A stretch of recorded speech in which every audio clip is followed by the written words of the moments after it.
Hordoftoota miidiyaa Kiilolee akkam oolmaan keessan nagaya. Har'a qophii xiqqoo qabadhee isiniif dhiyeessaa turtii keessan na waliin haa ta'u. Qophiin koos akkas jetti. Inni boqonnaa hin qabu, nuyi hojii hin qabnu. Namtichi nagaa fi guddina biyya kanaaf waan hin taane hin jiru.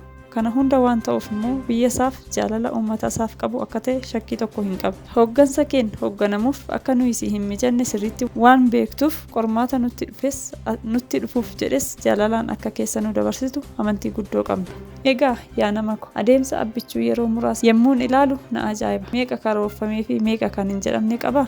Warri sabummaa leellisan yoo abbichuu qeeqan nan ajaa'iba. Sababnis adeemsi isaa shororkeessitootaaf hin mijatu waan ta'eef walitti hammachuu fi yaada ida'amuu qabaachuun isaa bu'aa lammii ofii qofaaf. Kanaaf warri sabummaa leellisan isa jibba. Kara tokko Oromoo ta'uusaa gaaffii keessa galchu. Kara kaan immoo Itoophiyummaa isaa shakku. Maaliif yoo jennu garuu finxaaliyyoonni buddeen isaanii kan ittiin bilcheessan adda addummaa labsuunidha. Inni garuu dallaa isaan ijaaran diiguun hoogganaa uummata hundaa ta'uu kan danda'e mari'ataa keenya ta'uu isaa hadheeffatanii jibbu. Kun waan nama ajaa'ibu miti. Sababni isaas namni qajeelaan nama shira hojjetuun hin jaallatamu waan ta'eef. Torban kana keessa jeequmsaa fi hokkora ka'an yoo ilaallee karaan isaa galee fi daldaltoota sobaa osoo iddoon kennin callisuudhaan deebii kennaniiru. Ammas hedduun keenya cina isaa hiriirree jirra. Hunduma caalaa adeemsa jijjiiramaa keessatti asis achis rakkina uumaman irratti rarraanee qubatti qabaa wal jibbinsaan kan guutamne namoota muraasni deebiin torbee kana uummatni deebiseyyuu barsiisaadha. Nun galle malee abbichuun kan nama hundaati. Gootichi akka addunyaatti kabajameera yemmuu jedhu warqiin harkarraa qaban sibiila magmaaksa jedhan sana ta'e malee kun erga ol kaafamee tureera.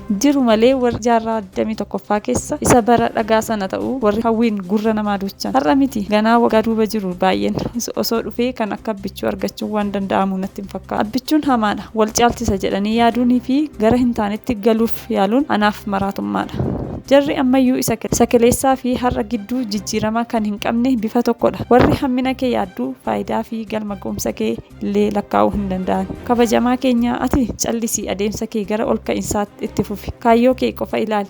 Biyyi kan diigamurraa ooltu baay'ina jeeqtotaan osoo hin taane hubattoota muraasaanidha. Kanaafuu abbichuu keenya atis abjuu kee isa argite waliin jarris kaayyoo isaanii sana waliin itti haa fufan. Kaayyoon isaanii naannoon gandummaanii fi gooxii adda addaa baasu. Kee garuu biyya ol kaasuun addunyaatti mul'isuudha. Dhumni isaa garuu yeroo isaan dhiphummaan gara badisaatti deebi'an bal'achuun kee mo'ee isaan oolcha. Kanaafuu abbichuu keenya ati itti fufi. Nuyi miliyoononni hedduun si waliin jirra. Galma ga'umsi kee fagoo miti. Kun Itoophiyaaf abdiidha. Laayik, sabiskiraayib gochuun dagatiina galatoomaa.